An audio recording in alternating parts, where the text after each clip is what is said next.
بسم الله الرحمن الرحيم الحمد لله وحده والصلاة والسلام على من لا نبي بعد أما بعد. There are 5 days of Hajj. The 8th of Dhul Hijjah, which is known as Yawm Tarwiyah, the day of watering the camels, meaning giving the camels water to drink because they've got a long journey ahead. There'll be no water in Arafat, Muzdalifah until we come back to Makkah on the 10th. So let us fill them their stomachs from now so that they keep going throughout our journey of Hajj. Yawm Tarwiyah. The 9th of Dhul Hijjah, Yawm Arafah, the day of Arafah. The 10th of Dhul Hijjah is known as Yawm al-Nahr, the day of sacrifice, the day of Qurbani. Also the day of Eid for the others, not for those that are in Hajj. And the 11th and the 12th of the Hijjah are known as the days of Tashriq, the Ayyam al-Tashriq, where we recite the Takbir al-Tashriq, etc. as well. So these are the 5 days of Hajj: the 8th, 9th, 10th, 11th and the 12th of the Hijjah.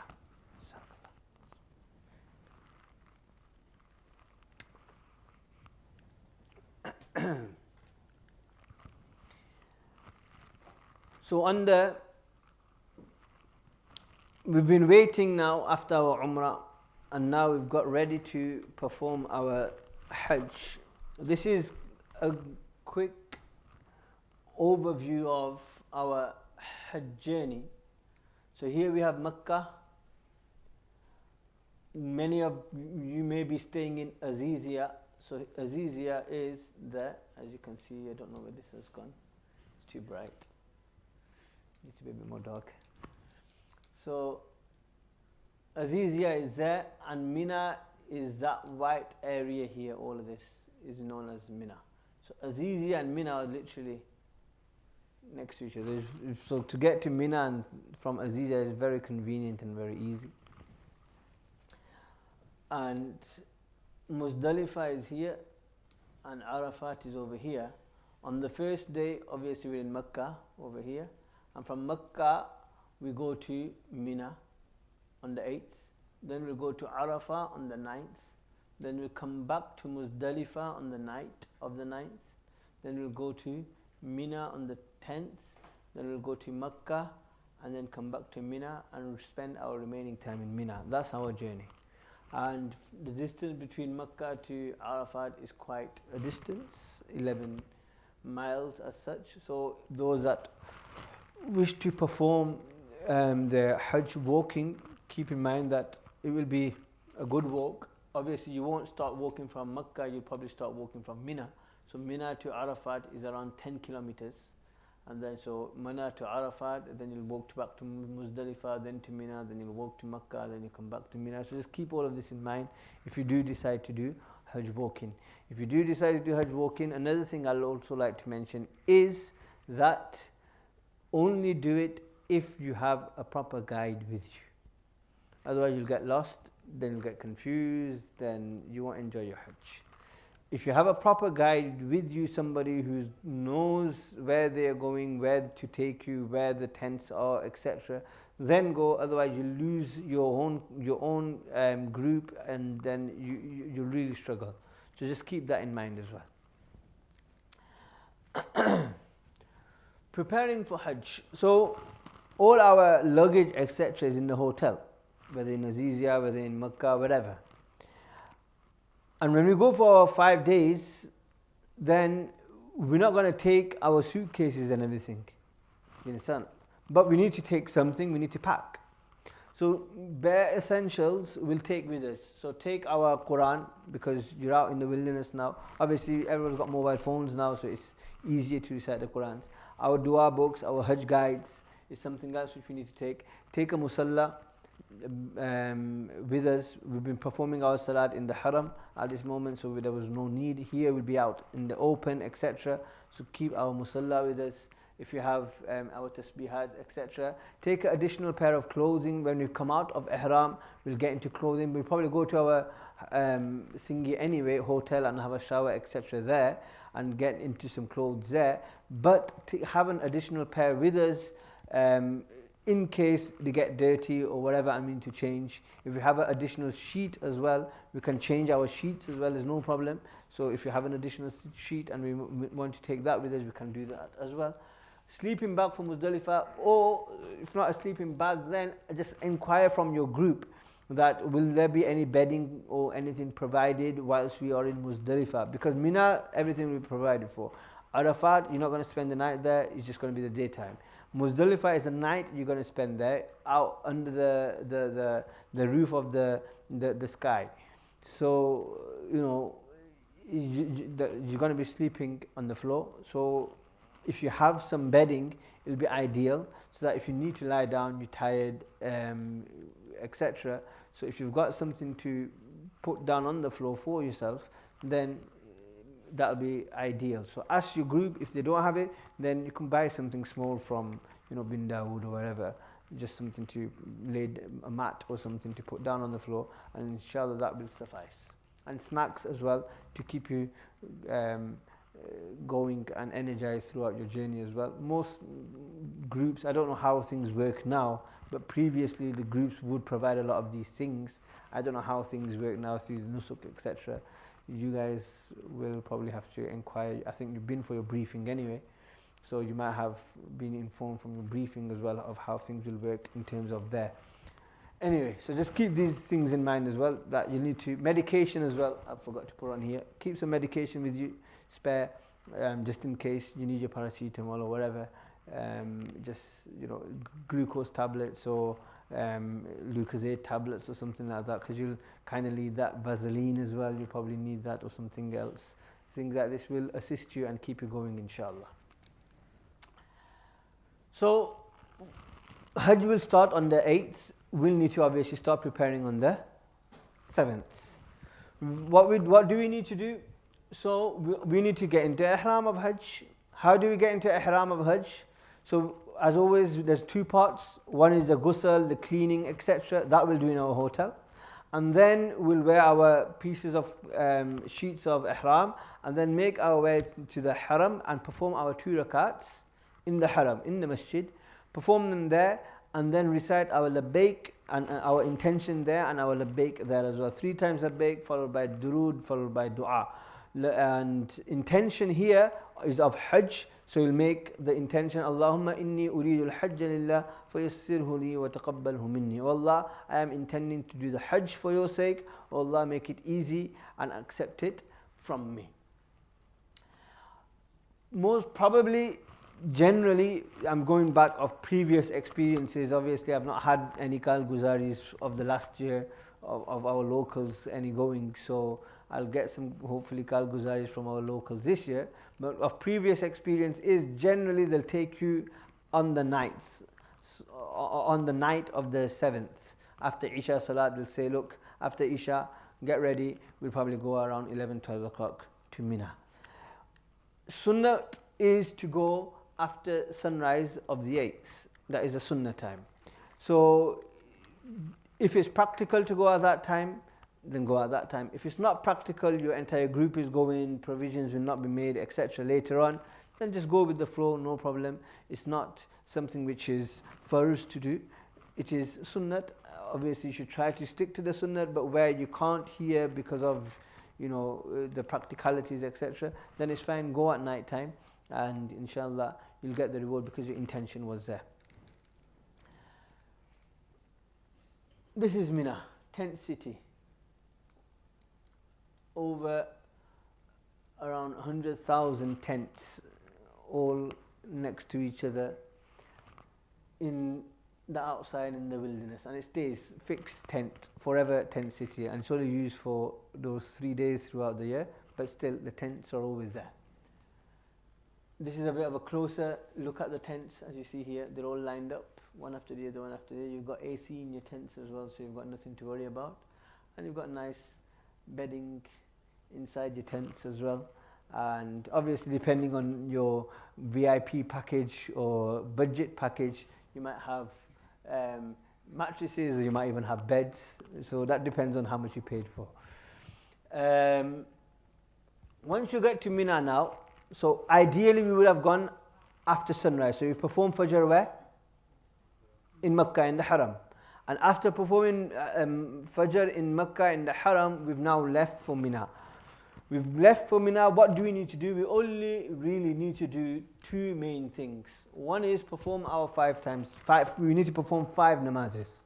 Perform 5 namazes. Zahar, Asr, Maghrib, Isha, and the Fajr of the 9th of Dhul Hijjah. That's one thing we need to do. Just one thing we need to keep in mind here is that up until now, obviously during the journey we've left from Preston, we've gone to Manchester or wherever, we've got to Dubai or whatever, etc. We've got to Jeddah, we've got to Makkah. All the way during the journey, we've been doing qasr because we're musafir. Once we get to Makkah, we've generally been reading our salat with jama'at. So then we'll be reading full. But now we're going into Mina. Now the Imam is not the Imam of Haram there. And you're all generally probably come from here, Preston, Blackburn, Manchester, whatever, UK, outside UK, South Africa, etc. So you need to find out and see that are you a musafir or are you a muqim? And accordingly then, will you need to do full namaz or half namaz qasr? So you'll need to keep this in mind. So what you'll need to do is what day you get to Makkah, and then when do you leave Makkah at the end of Hajj. Okay, the days of Hajj, when you're in Mina, Muzdalifah, Arafat, according to the fuqaha now, because Makkah has slowly increased over the course of the centuries. So now the border of Makkah and the border of Mina are basically touching one another. So the ulama state now that Mina, you could say, is part of Makkah. So when you're spending, for example, you're spending 10 nights in Makkah, and then you're spending 4 nights in Mina, Arafat, Muzdalifah. So now that's 14, 15 nights. So, but that's outside Makkah. That's outside. So if you're less than if you're 14 or less, then you're a musafir. If you've got more than 14, you're a muqim. So what do? Previously, you wouldn't have added the Mina nights, etc. But now, because it's all included within Makkah, you'll count those nights as Makkah nights as well. So just keep that in mind to identify whether you are a musafir or whether you are a muqim. If you know your dates, etc., and you are confused, you can ask me, text me, phone me, ask me now, ask me later. Then I can tell you that whether you're a musafir or a muqim. So just keep this in mind, that you'll need to find out whether you're musafir or a muqim, and then accordingly you need to perform your salat. So that's one thing you need to do. Perform 5 namazes in Mina. Zahar, Asr, Maghrib, Isha of the 8th and Fajr of the 9th. One thing. The second thing which you need to do is sleep in Mina. Okay? Your hotel is in Azizia, just around the corner. But don't go there and sleep. You need to sleep in Mina, because that's the sunnah of Rasulullah sallallahu alaihi wasallam. Or you think that, we're praying namazes here, I'm getting 100,000 thawab if I go to Haram and pray my namaz there, so I might as well pray my... No. Pray your namazes here, spend your night here. This is the sunnah of Rasulullah sallallahu alaihi wasallam, and this is more reward for you at this moment in time. What do we do on this first day? There's nothing specific we need to do. So all we'll do is remain engaged in ibadat, and tilawat, zikr, labbaik has started once again because we're back in the state of ihram. Lots of labbaik, lots of labbaik, lots of labbaik, istighfar, tasbihat, dua, etc. And also utilizes time to reflect as well. That how many years of my life has passed, how much have I done, how much closer have I come to Allah. Allah has blessed me with this opportunity of Hajj. What can I do to make the most of this? How can I better myself, better my family, and how can I make my relationship with Allah much more stronger? Utilize this time to reflect, and at the same time think of what we need to do tomorrow as well. So go over that, sit with your satis, do muzakara, that look, tomorrow is 9th of Dhul Hijjah, we'll leave at this time, when we go there we need to do this, then we'll need to do this, then we'll need to do this, etc. So just go through the actions that we need to carry out as well, and at the same time rest as well, because tomorrow is your main day of Hajj, 9th of Dhul Hijjah. So rest and take it easy as well. Light food and drink, don't eat too much, don't drink too much, because you're out in the wilderness, you're not in your hotels. So wuzu, istinja, you've got another 2 million people you need to share toilets with, so just keep that in mind. It's not only 5 of you in the room or 3 of you in the room, it's 2 million people of you in that wilderness which you need to share toilets with, so just keep that in mind as well. So take it easy, you don't want to upset stomach, constantly running to the toilet, etc. You'll make life difficult for yourself.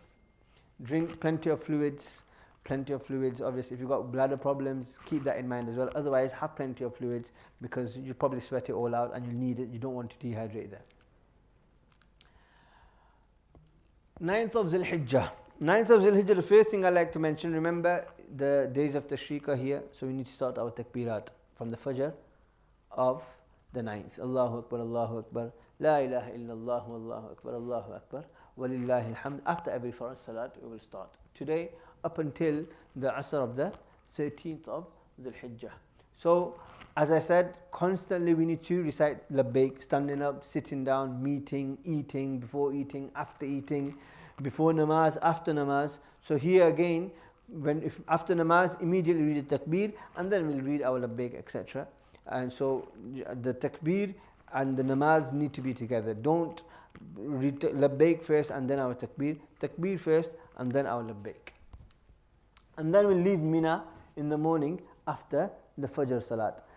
Sometimes they may take you a little bit early again. If they do, try to avoid it. But if you can't avoid it, then that's fine. There's nothing you can do. Ideally, you should be leaving after sunrise. So if you can't, then alhamdulillah. If not, then so be it. It's not there's, your hands are tied. There's not really much you can do.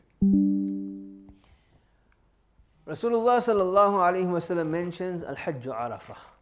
Hajj is Arafah. Arafah is Hajj. This is the main thing.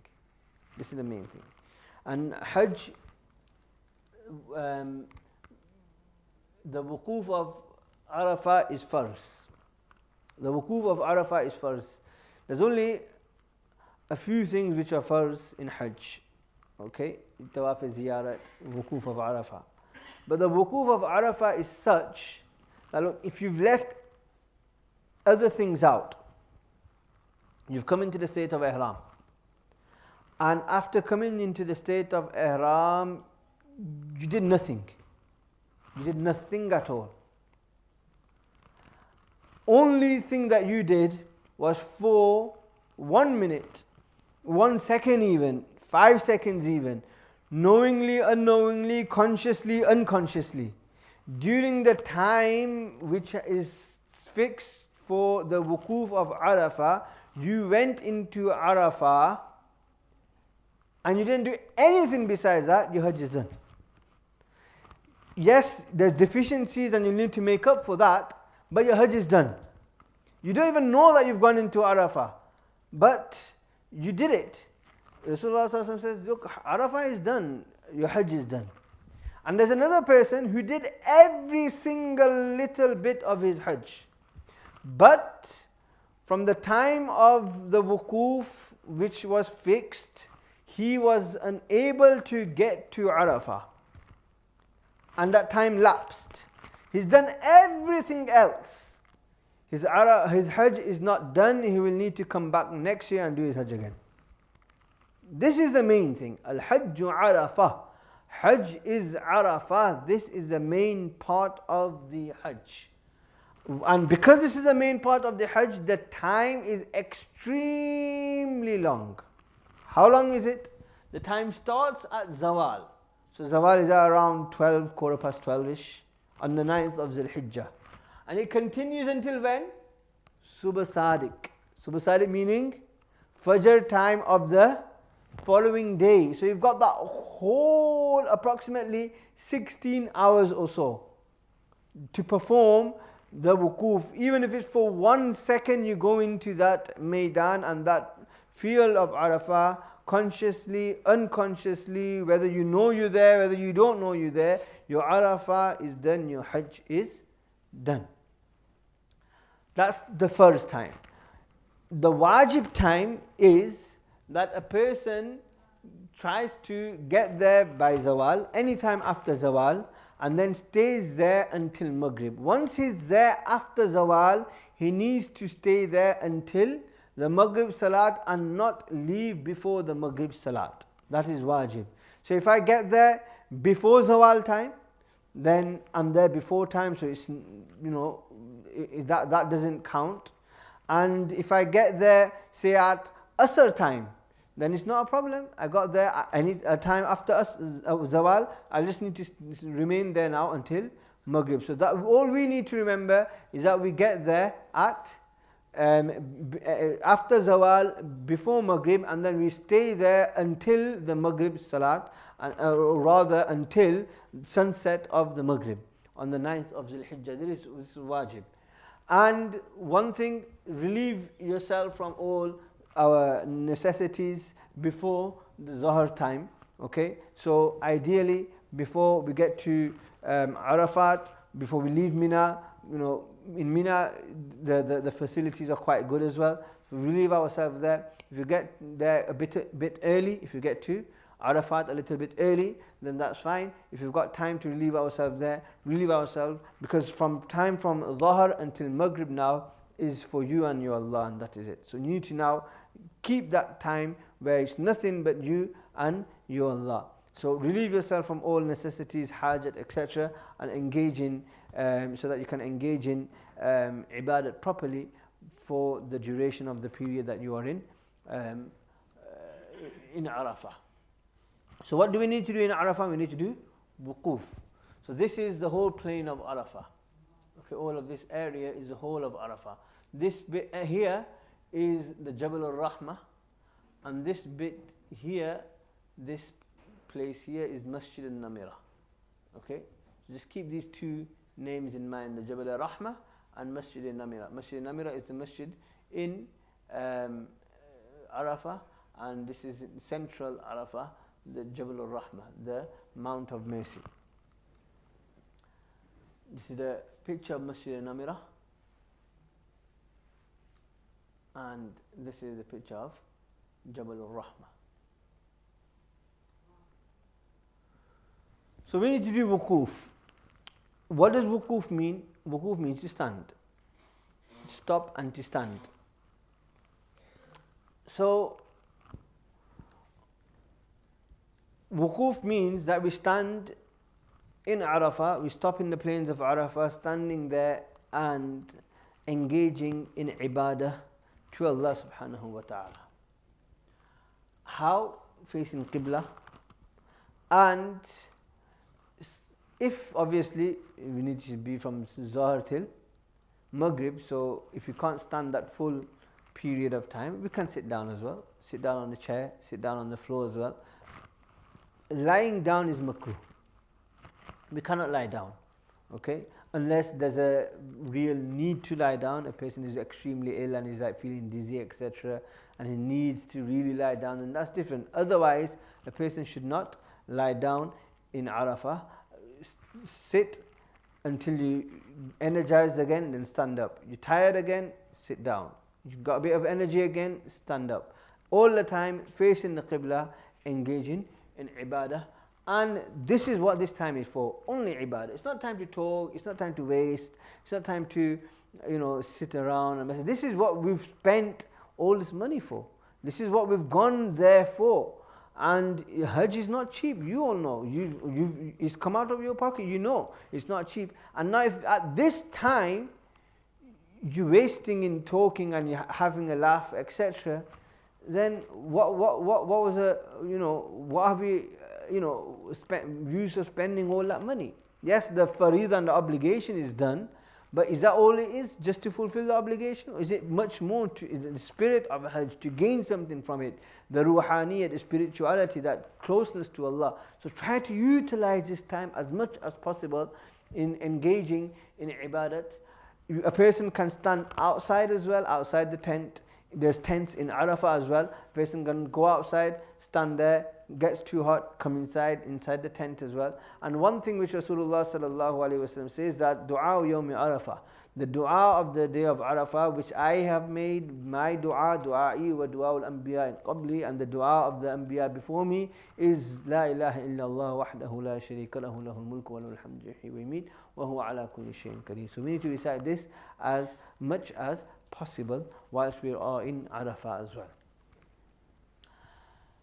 Where do we need to perform the wuquf? So Rasulullah sallallahu alaihi wasallam performed the wuquf at the foot of Jabal al-Rahma, as you would have heard in the program by Moulana Adam Saheb the previous day as well. That Rasulullah sallallahu alaihi wasallam was on his camel and at the bottom of Jabal al-Rahma, and Rasulullah sallallahu alaihi wasallam performed his wuquf there. Rasulullah sallallahu alaihi wasallam performed his Zuhr and his Asr salat together. So he performed his Zuhr and then he performed his Asr salat immediately after his Zuhr salat, in the time of Zuhr. And then Rasulullah sallallahu alaihi wasallam, then because now Zuhr is done, Asr is done, now there's nothing to worry about, so all the time now is exclusive for ibadat and engage in ibadat. According to Ahnaf, there are certain conditions. These conditions, according to the Muftiyan Kiram, they say that generally they are not fulfilled at this moment in time, because we need to understand Salat has a fixed time. So when Rasulullah sallallahu alaihi wasallam has gone against the norm, then we need to follow that exact procedure which was against the norm. And that exact procedure is generally not found nowadays. So because of which the ulama state that perform Zuhr in Zuhr time and perform Asr in Asr time. Okay? People like to go to Jabal al-Rahma because this is where Rasulullah sallallahu alaihi wasallam performed his wuquf. People would like to go to Masjid al-Namira because the khutbah will be taking place there, namaz will be taking place there, the Imam of Hajj, etc. But remember that, look, you go that way or this way and you don't have a guide, you don't know where you are, you're probably going to get lost. Okay? So safest option is stay with the group, stay wherever you are. You're in Arafah, wherever you are in Arafah, it's fine. It doesn't make a difference. Just perform your wuquf wherever you are. So now, another thing is that if you do happen to go to Jabal al-Rahma, then don't climb Jabal al-Rahma. Rasulullah sallallahu alaihi wasallam performed his wuquf where? At the foot, at the bottom of Jabal al-Rahma. To climb on Jabal al-Rahma and say this is the Mount of Mercy, so let us get closer, let us get up, etc. This is bid'ah, this is wrong, and it should be avoided. People do this, unfortunately, as it can be seen from this picture as well. There's a lot of white on top of the mountain. This should be avoided, and a person shouldn't do this. Rasulullah sallallahu alaihi wasallam has mentioned in a hadith, as recorded by Imam Bayhaqi rahimahullah ta'ala, that whosoever on the day of Arafah facing the Qibla recites the fourth kalima 100 times. Thereafter recites Suratul Ikhlas with Bismillah 100 times. And thereafter recites Durood Ibrahim, the durood which you recite in Salat. Allahumma salli ala Muhammad wa ala ali Muhammad kama sallaita ala Ibrahim wa ala ali Ibrahim innaka Hamidum Majid. Allahumma barik ala Muhammad wa ala ali Muhammad kama barakta ala Ibrahim wa ala ali Ibrahim innaka Hamidum Majid 100 times. Then Rasulullah sallallahu alaihi wasallam states that Allah Ta'ala states to the angels that, O my angels, what is the reward of such an individual who has glorified me? In the fourth kalima, we glorify Allah subhanahu wa ta'ala. He has testified to my oneness. Qul huwallahu ahad, Allahu samad. and who has mentioned my greatness and recognized me, praised me, and also recited salawat upon my Nabi sallallahu alaihi wasallam. And then Allah subhanahu wa ta'ala himself states that the reward is what? The reward is that, O my angels, bear witness that I have forgiven this individual. I have granted him intercession on the day of Qiyamah, and if he interceded for the people assembled in Arafat, I will accept it for all of them. Such a great reward. So a person should try to carry out this. Now this is not easy, it's long. Fourth kalima 100 times, full Surah Ikhlas 100 times, Bismillah, and then the full Durood Ibrahim 100 times. So what I suggest is that when you get to Arafat, if you get there early at Zuhr time, then perform your Zuhr Salat immediately. Thereafter, engage in ibadat, tilawat of the Quran, zikr, tasbihat, whatever we wish. And as soon as Asr time begins, perform our Asr Salat. Okay? Perform our Asr Salat as soon as Asr time begins. And as soon as we finished our Asr Salat, then engage in that wazifa which was just mentioned. This will take you approximately 45, half an hour to 45 minutes will take you. So now you've read your Asr Salat at Awwal Waqt, which is probably around 3:15, 3:30. That will now take you until around 4:15, 4:30. And then you've now got around 1 hour until Maghrib Salat. That 1 hour now engage in dua. Engage in dua until the Maghrib Salat. And stay. So you have to do it all in one go? Yes. No. That should be done ideally in one go. And now stay in dua up until the Maghrib Salat. Cry to Allah, beseech Him. Rasulullah sallallahu alaihi wasallam states in one hadith that shaitan is not seen more disgraced and humiliated on any other day after the day of Badr, when the mushrikeen were defeated, except on the day of Arafah, because of the mercy that he sees descending on the people of Arafah, and how much in great multitude Allah subhanahu wa ta'ala forgives them and blesses them. So this is a moment now, your moment, this is the cream now. Turn to Allah, seek His forgiveness, ask for yourself the goodness of this world, goodness of the hereafter, and as is mentioned, ask for the ummah as well. Ask for the ummah, and also I request you make dua for myself as well, my teachers, my parents, etc. as well, inshallah, and make the most of this. And the musallis and the masjid as well, of course, inshallah, the whole ummah. So make dua for all, inshallah, and engage in this dua up until the time of Maghrib Salat. Your tour guides, I don't know how it works now, as I said, but previously some tour guides, some people, they've got that haste within them. So they're like, chalo, chalo, chalo, chalo, chalo. So even the Maghrib time is not done yet, and they start putting you on the coaches, etc. This is the cream. So, they shouldn't put you on the coach. Remain standing there, engage in ibadah, and engage in dua, and tell them that, look, let us carry on. This is what we're here for.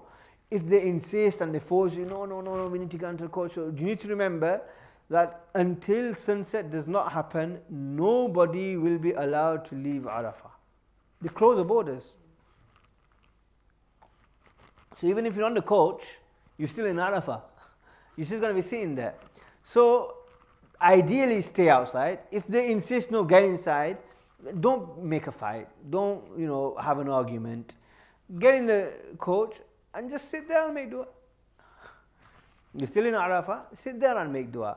And then generally they blow the cannon, and thereafter, once sunset is done, then they'll allow people to leave Arafah and make their way towards Muzdalifah.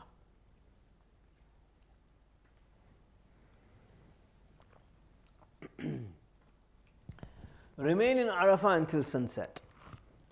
And after sunset, we continue with our talbiyah and we'll make dua, etc., engaging, keeping ourselves focused, connected with Allah. And thereafter, we'll be transported towards Muzdalifah. The provisions in Arafah, the provisions in Mina are better than Arafah. The provisions in Arafah are better than Muzdalifah. So before we leave Arafah, if you need to go to the toilet, if you need to make fresh wudu, if you need to do anything, do all that from Arafah as opposed to Muzdalifah, because Muzdalifah, you're only there for a few hours at night time and that's it. So because of that, there's not much provisions there. So make sure that we clean ourselves, clear ourselves, make sure we're fresh for Muzdalifah, so we don't have any problems over there. Keep water as well, because it's possible, I don't know obviously how much they've developed in Muzdalifah now, but water problems to perform wudu, etc., istinja, etc. So keep kind of a few bottles of water with you, inshallah. That will help you and assist you as well.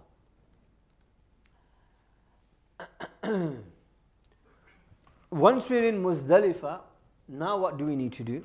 Once we're in Muzdalifah, we need to perform our Maghrib Salat.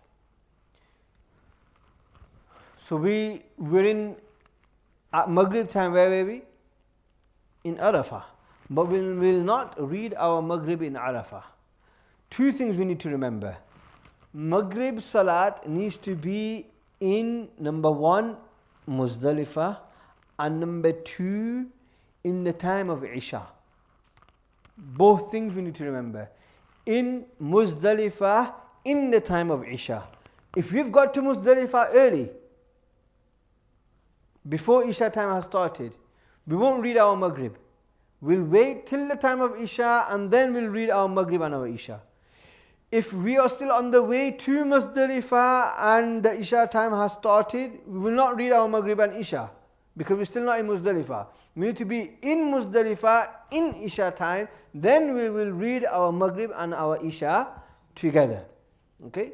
The only time we will read our Maghrib and Isha earlier, before we get to Muzdalifah, is if you're getting so late that now the time of Fajr has started and we still not reach Muzdalifah, then we read our Maghrib and our Isha on our way to Muzdalifah. Otherwise, under normal circumstances, we will get to Muzdalifah during the night time, because it's not very far from Arafah. So we'll read our Maghrib and our Isha in Muzdalifah in the time of Isha. What is the method? The method is that Adhan will be called out. Number one. As soon as Adhan is called out, we'll call the Iqamah. And after the Iqamah, we will recite our Maghrib first. As soon as the Imam Saheb says Assalamu alaikum wa rahmatullah, Assalamu alaikum wa rahmatullah for his Maghrib, immediately stand up, Allahu Akbar, Isha will start. Immediately, no other additional Iqamah. Immediately Isha first will start. Possibly 2 rakats, possibly 4 rakats, depending on whether the Imam or we are a Musafir or a Muqim. And thereafter, once the time of Isha, once Isha Salat is finished, then we will read our sunnats of Maghrib, then the sunnats of Isha, and then our Witr Salat. This is whether we're on our own, whether we're reading in Jama'at, we all have to perform our Maghrib and our Isha in this manner. What else do we do now in Muzdalifah? We engage in some ibadah, whatever, if we still have energy. Otherwise, rest. If we don't want to rest, then at least lie down. It is sunnah. Rasulullah sallallahu alaihi wasallam went to sleep in Muzdalifah.